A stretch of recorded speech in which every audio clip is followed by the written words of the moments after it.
Welcome मित्रों, स्वागत है आपका हमारे YouTube चैनल पर। आज हम लोग बात करेंगे जीवन बीमा की IRDA की परीक्षा पास करने के लिए कुछ महत्वपूर्ण जो प्रश्न होते हैं, जो महत्वपूर्ण तथ्य होते हैं, उनकी जानकारी हम कैसे हासिल करें और इन जानकारी के बदौलत IC38 की परीक्षा पास करें। मित्रों, हम समझने का प्रयास करते हैं कहानी के माध्यम से। जैसे कि जीवन बीमा एक अमूर्त चीज़ होता है, इसकी मूर्ति नहीं बनाई जा सकती है, इसको देखा नहीं जा सकता है, इसको केवल महसूस किया जा सकता है। तो जीवन बीमा को जब करने कराने की बात आती है तो हमें पॉलिसी धारक की ज़रूरत पड़ती है। एक कंपनी अपने ग्राहकों के समूह को खोजती है और एक ग्राहक अपने लिए बीमा करता यानी बीमा कंपनी, अच्छी बीमा कंपनी को खोजता है। मित्रों, इस कहानी में एक RK सर जी हैं, 40 साल के, जो अपने 5 साल के बेटे SK के लिए बीमा लेना चाहते हैं। SK के लिए बीमा लेने के उद्देश्य से उन्होंने ब्रांच में विजिट किया। ब्रांच में विजिट करने के बाद उनको एक LIC अभिकर्ता मिले, PK जी। अब PK जी से मुलाकात उनकी होने लगी। PK जी से बातचीत के दौरान उन्होंने पूछा कि सर, मेरा एक 5 साल का SK नाम का बेटा है, SK के लिए मैं कुछ करना चाहता हूँ, कोई प्लान हो तो बताएं। तो PK जी ने विवरण पुस्तिका निकाला, जिसमें विवरण पुस्तिका में प्लान के बारे में ब्रोशर होता है, बुकलेट होता है और विवरण होता है, जिसको अंग्रेजी में प्रॉस्पेक्टस भी बोलते हैं। PK जी ने प्रॉस्पेक्टस निकाला, प्लान का विधिवत विवरण बताया। प्लान कैसा था कि बच्चा जब 18 साल का होगा तो उसको 20% पैसा मिलेगा, 20 साल का होगा तो 20% मिलेगा और 22 साल का होगा तो 20% मिलेगा। बाकी का मैच्योरिटी का पैसा बेटे के 25वें साल मिल जाएगा। अब बीमा में हम लोग देखते हैं कि 20%, 20%, 20% 3 बार मिल गया तो बचा हुआ बीमा धन का 40% और प्लस बोनस SK को 25वें साल मैच्योरिटी के रूप में मिलेगा। अगर बोनस का दर 50 रुपया प्रति 1000 माना जाए तो 1 लाख के बीमा का 5000 रुपया प्रति वर्ष होगा। 50 × 100 बराबर 5000। 1 साल का गुणे 20 साल कर देंगे तो हमारा अमाउंट आ जाएगा 1 लाख रुपये। तो 40,000 रुपया शेष बीमा धन बचा। 20% 3 बार का जोड़ने के बाद 20% 3 बार का जोड़ेंगे तो 60% हो गया। 1 लाख के बीमा धन से 60% निकालेंगे तो 40,000 रुपया बचा और 40,000 रुपया प्लस 1 लाख रुपया जो बोनस बन रहा है इनका 20 सालों का, वो बोनस जोड़ के इनको 1,40,000 रुपये प्लस अगर कुछ फाइनल एडिशनल बोनस LIC देती है तो वो जोड़ के इनको मिल जाएगा। RK सर को प्लान अच्छा लगा, उन्होंने मन बनाया प्लान लेने के लिए। हमारे जो अभिकर्ता PK जी थे, इन्होंने प्रस्ताव प्रपत्र प्रस्तुत किया कि सर यहाँ साइन कर दीजिए। RK सर ने पूछा कि क्या बच्चे को भी साइन करना होगा? तो PK सर ने बताया कि नहीं, बच्चा अभी नाबालिग है, इसलिए आप प्रस्तावक हैं और प्रस्तावक ही बीमा संविदा पर साइन करता है, क्योंकि बीमा संविदा पर कोई नाबालिग साइन नहीं कर सकता है। अब आगे हम देखते हैं कि बात में RK सर ने पूछा कि इसमें और क्या क्या मिलेगा। तो PK सर ने बताया कि इसमें 1 लाख रुपए का बीमा सुरक्षा मिलेगा। चूँकि बच्चा नाबालिग है तो दुर्घटना बीमा नहीं मिलेगा, लेकिन आप PWB राइडर होता है उसको ले सकते हैं। तो PWB राइडर के बारे में RK सर और गहराई से जानना चाहे तो राइडर क्या होता है, कुछ अतिरिक्त लाभ होता है जो बीमा धन के बराबर दिया जा सकता है। जैसे टर्म राइडर हुआ, गंभीर बीमारी आरोहक हुआ, या फिर प्रीमियम वेवर बेनिफिट राइडर हुआ। इसमें premium waiver benefit PWB rider यानी कि पिता को किसी प्रकार से कैजुअलिटी होती है तो SK को प्रीमियम नहीं देना होगा। RK सर को पसंद आया, कहा ये तो और अच्छी बात है। फिर बात आगे बढ़ी, प्रस्ताव प्रपत्र पर RK सर साइन करने लगे। उन्होंने साइन कर दिया, लेकिन वहाँ उस प्रस्ताव प्रपत्र पर एक कॉलम था कि क्या आपका बच्चा 18 साल पूर्ण होने पर पॉलिसी का मालिकाना हक बच्चे के हित में चाहते हैं, तो वहाँ उन्होंने हाँ लिखा, क्योंकि वो जानते थे कि बच्चा जब बालिग हो जाएगा, पॉलिसी का मालिकाना हक बच्चे का स्वयं का हो जाएगा। मित्रों, एक बात बता दें, बच्चा जब कोई बच्चा बालिग होता है तो पॉलिसी का वह स्वयं मालिक हो जाता है, क्योंकि RK तो प्रस्तावक हैं और प्रस्तावक बीमा धारक नहीं होता है। जिसके नाम से पॉलिसी होता है वो बीमा धारक होता है, और जिस कंपनी में आदमी बीमा कराता है वो बीमा करता होता है। बीमा करता LIC हुई, प्रस्तावक RK जी हुए, बीमा धारक या बीमार्थी SK हुए और एजेंट PK जी। तो साथियों, देखते हैं प्रस्ताव प्रपत्र भरा जाने लगा। प्रस्ताव प्रपत्र में बीमा धारक और प्रस्तावक के बारे में समुचित जानकारी होती है। बीमा धारक को चाहिए कि वह अपनी सारभूत तथ्यों को बताएं। बीमा प्रस्ताव प्रपत्र में जो भी तथ्य पूछे जाते हैं, जो भी विवरण पूछे जाते हैं, उन सभी को खुले मन से बताएं, कोई भी तथ्य छिपाएं नहीं। और बीमाकर्ता को भी चाहिए कि अपने प्रॉस्पेक्टस में, विवरण पुस्तिका में प्लान के बारे में कोई तथ्य न छिपाए, क्योंकि यह आपसी समझौता होता है, कानूनी समझौता होता है, और इस समझौता में अगर किसी प्रकार की धोखाधड़ी होती है तो यह समझौता रद्द हो सकता है। मित्रों, प्रस्ताव प्रपत्र अलग अलग उम्र के लिए, अलग अलग प्लान के लिए भिन्न भिन्न हो सकता है। यह कंपनियां IRDA के दिशा निर्देशों के अनुसार बनाती हैं और IRDA के नियमों को पालन करती हैं। हमारे अभिकर्ता PK जी ने बीमा धारक और प्रस्तावक दोनों का KYC मांगा, उम्र का प्रमाण पत्र मांगा। मित्रों, उम्र के प्रमाण पत्र में मैं बता दूं कि कुछ उम्र के प्रमाण पत्र मानक होते हैं और कुछ गैर मानक होते हैं। मानक उम्र के प्रमाण पत्र में जैसे स्कूल का सर्टिफिकेट हुआ, पासपोर्ट हुआ, पैन कार्ड हुआ, गवर्नमेंट कोई जॉब करता है, रक्षा कर्मी है तो उसका I कार्ड हुआ, और नामकरण का रजिस्टर हुआ, आधार कार्ड हुआ, कुटुंब रजिस्टर हुआ, या फिर कैथोलिक चर्च द्वारा विवाह प्रमाण पत्र जिसको बपस्टिक बोलते हैं वो हुआ। ये आयु प्रमाण पत्र मानक हैं।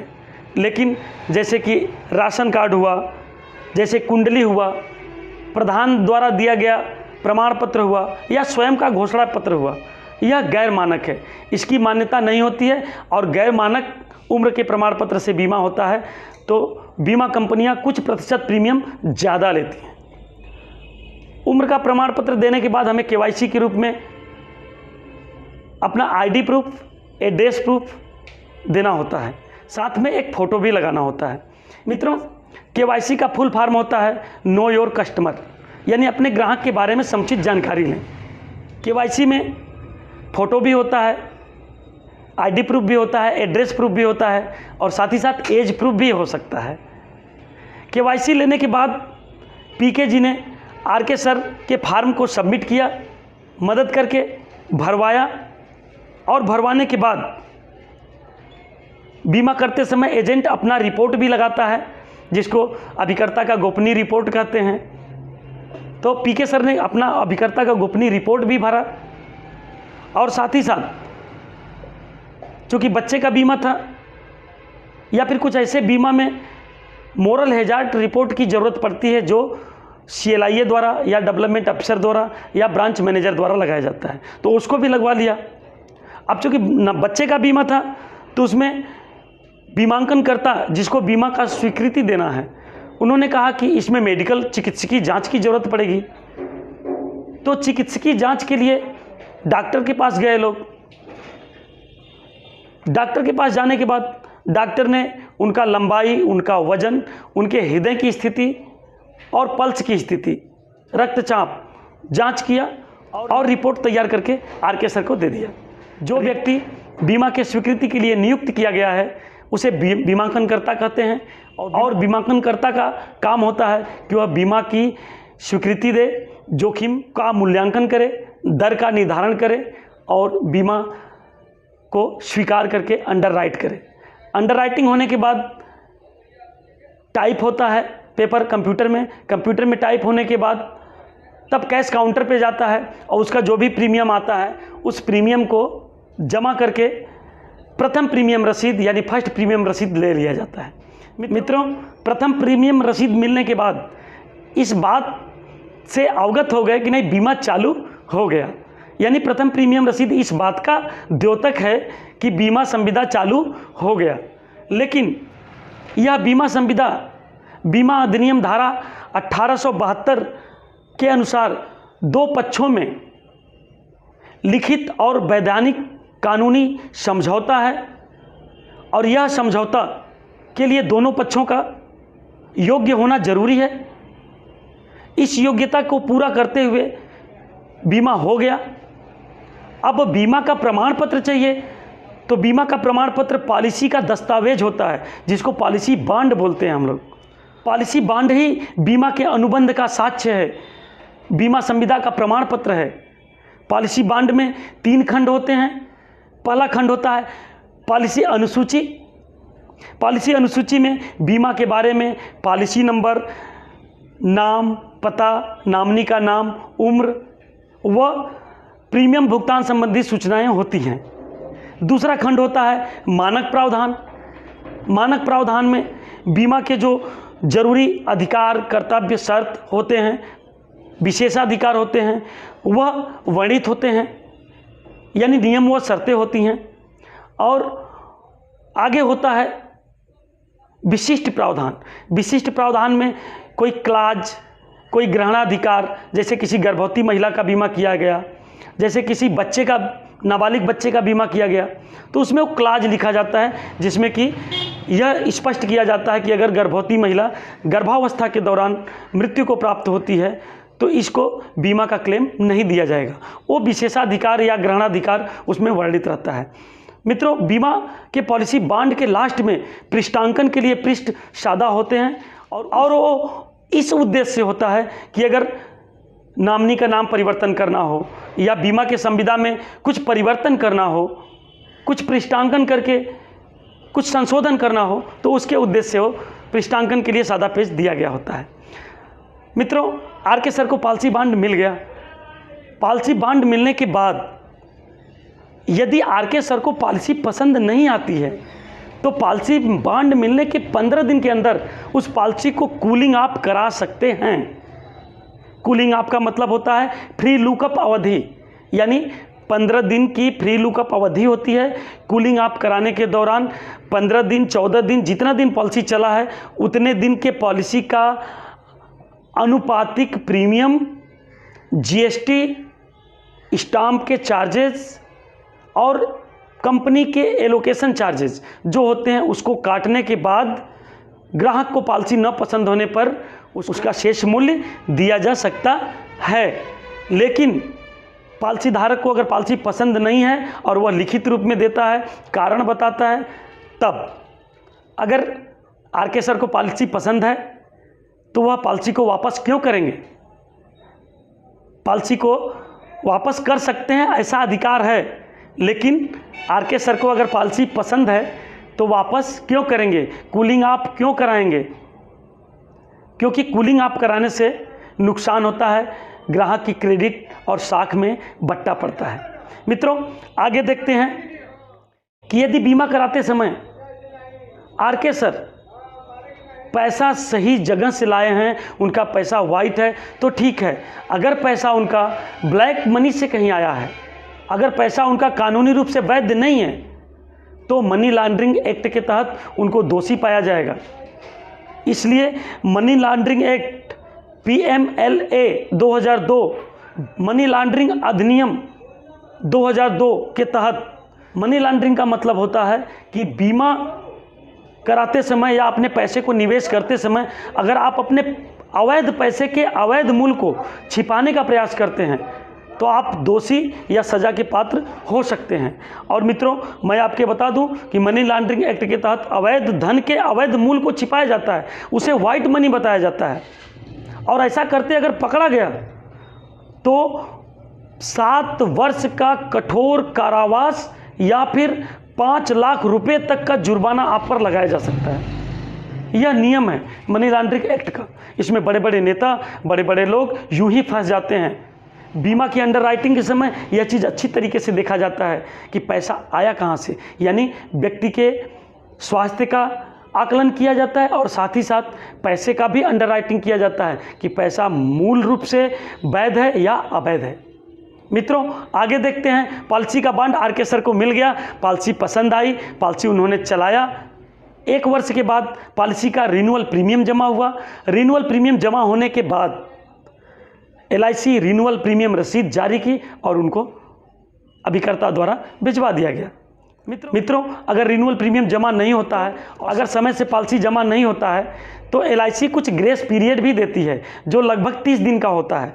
ड्यू डेट से 30 दिन के अंदर अगर पॉलिसी धारक प्रीमियम अपना जमा कर लेता है तो उसको कुछ अतिरिक्त प्रभार या विलंब शुल्क या लेट फीस नहीं देना होता है और उसका बीमा भी चालू हालत में माना जाता है।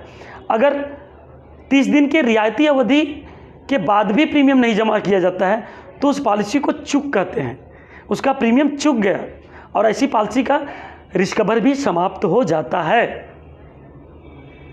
अगर रिस्क कवर समाप्त हो गया और इस दौरान अगर किसी प्रकार की पॉलिसी धारक को कैजुअल्टी हो गई तो रिस्क कवर के रूप में उसका कुछ पैसा मिलेगा नहीं। बहुत हो सकता है तो उसका प्रीमियम वापसी किया जा सकता है, वो कंपनी अपने नियमानुसार करेगी। मित्रों, आगे देखते हैं कि अगर रिन्यूअल प्रीमियम समय से जमा हुआ, रिन्यूअल प्रीमियम की रसीद ग्राहक को मिल गया, उसके बाद पॉलिसी कंटिन्यूअस चल रही है। अब अभिकर्ता हमारे PK जी जो हैं, इन्होंने फिर RK सर के घर विजिट किया। उन्होंने RK सर से बात किया। RK सर से कहा कि सर, आपके जो बच्चे हैं इनकी परवरिश के लिए आप अपने ह्यूमन लाइफ वैल्यू का आकलन करें, आपका कितना मानव जीवन मूल्य है। ह्यूमन लाइफ वैल्यू के बारे में मैं बता दूं साथियों कि ह्यूमन लाइफ वैल्यू अमेरिका के अर्थशास्त्री प्रोफेसर ह्यूबनर ने इसका प्रतिपादन किया था और इसका मतलब ये होता है कि एक व्यक्ति अपने जीवन काल में अपने परिवार को कितना पैसा कमा के दे सकता है या एक व्यक्ति के जीवन की कितनी वैल्यू है, कीमत है, वो ह्यूमन लाइफ वैल्यू के सिद्धांत से पता चलता है। मित्रों, PK जी ने RK सर को उनकी ह्यूमन लाइफ वैल्यू निकाली। उन्होंने बताया कि सर, आप 1 लाख रुपया साल में कमाते हैं, अभी आपकी उम्र 42 साल है, अभी 18 साल कमाना है, अभी आपको 18 लाख रुपये परिवार को कमा के देने हैं 18 सालों में, इसलिए आपको कम से कम 18 लाख का बीमा कराना चाहिए। पीछे के बीमा 5 लाख के थे तो PK जी ने बताया कि अभी आप 13 लाख का और बीमा ले लेंगे तो आपका ह्यूमन लाइफ वैल्यू के हिसाब से बीमा हो जाएगा। मित्रों, ह्यूमन लाइफ वैल्यू निकाल के बताने के बाद RK सर ने और बीमा लिया। उसी तरीके से प्रस्ताव पत्र भरा गया, उसी तरीके से अंडरराइटिंग हुई और उसी तरीके से बीमा पास हो गया। धीरे धीरे समय बीता और RK सर का उम्र 53-54 हो गया। RK सर के जो बेटे थे SK, अब वो बालिग हो गए। बालिग होने के बाद बच्चों के बीमा में ज़रूरत पड़ता है कि वह दुर्घटना बीमा चाहे तो जुड़वा ले। ऐसा बच्चों के मामले में होता है, चूँकि बच्चे का मालिकाना हक हो गया इसलिए वह दुर्घटना बीमा जुड़वा सकता है। उसके लिए दुर्घटना बीमा का अतिरिक्त प्रीमियम देना पड़ेगा। फार्म भर के या एप्लीकेशन दे के दुर्घटना बीमा जुड़वा लिया गया, लेकिन ऐसे मामले में नामनी भी चेंज कराना होता है, क्योंकि जब तक बच्चा नाबालिग था तब तक प्रस्तावक ही नामनी था, लेकिन बच्चे के बालिग होने के बाद नामनी का संशोधन होता है। और ऐसे प्रक्रिया में एक फार्म आता है, उसको भर के बांड के पीछे पृष्ठांकन के माध्यम से फार्म भर के टाइप करा के सुधरवा दिया गया। मित्रों, मैं जानकारी के लिए आपको बता दूं कि नामांकन कभी भी बदला जा सकता है।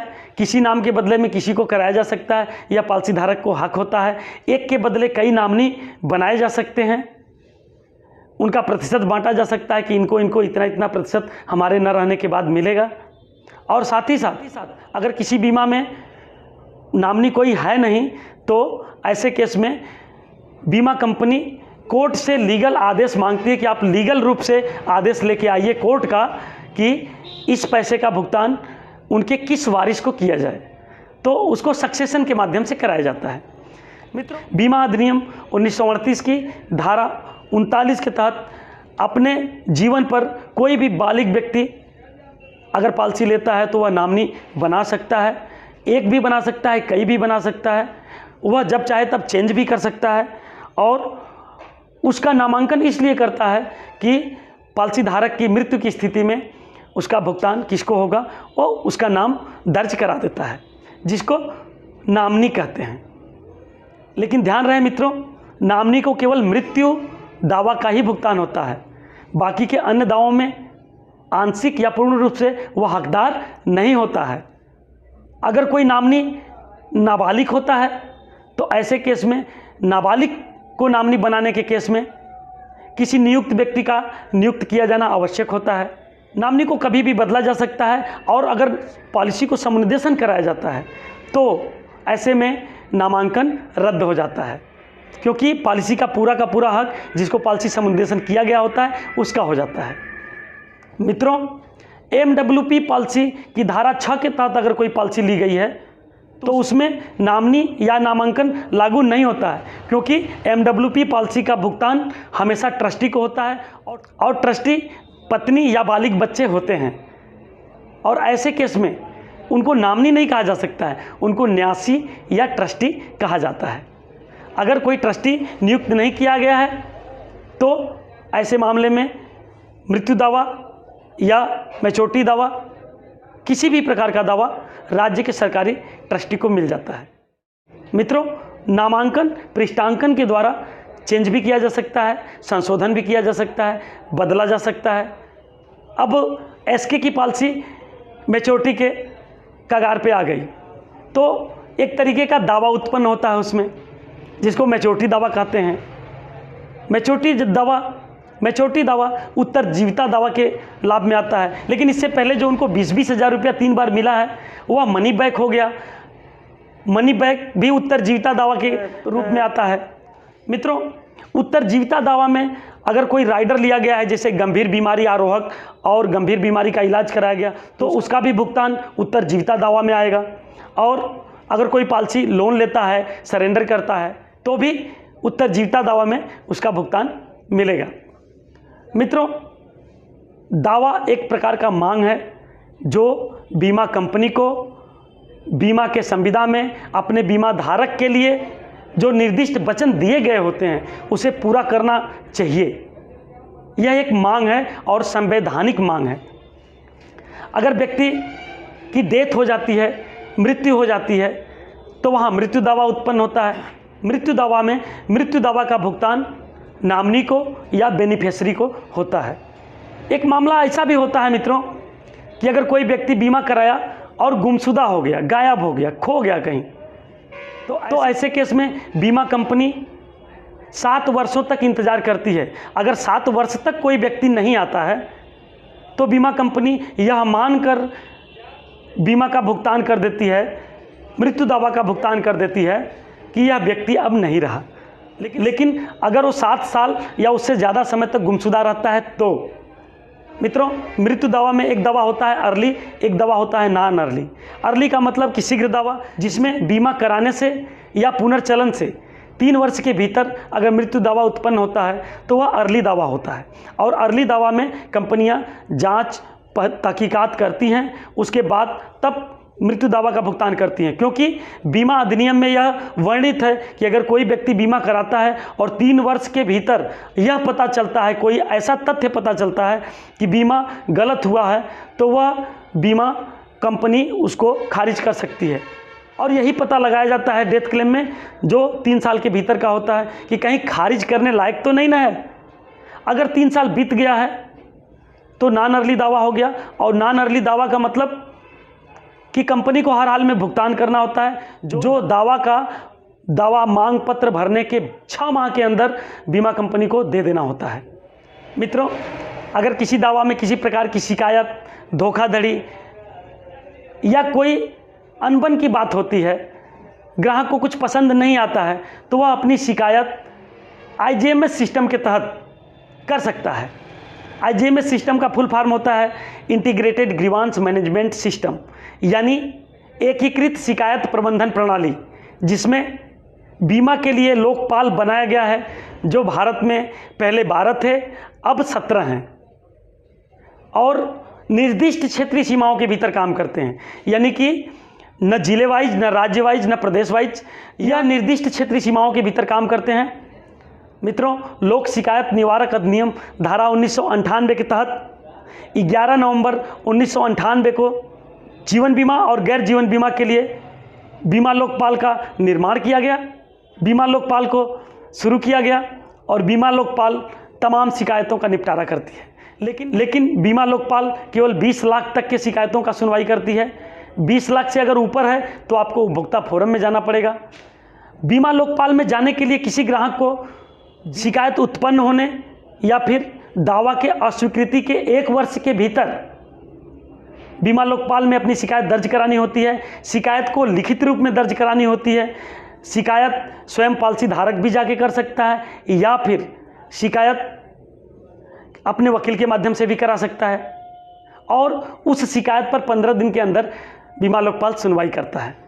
बीमा लोकपाल द्वारा दिया गया निर्णय बीमा कंपनी को मानने की बाध्यता होती है, लेकिन अगर ग्राहक को वह निर्णय पसंद नहीं आया तो वह ऊपरी बेंच में या उपभोक्ता फोरम में जा सकता है।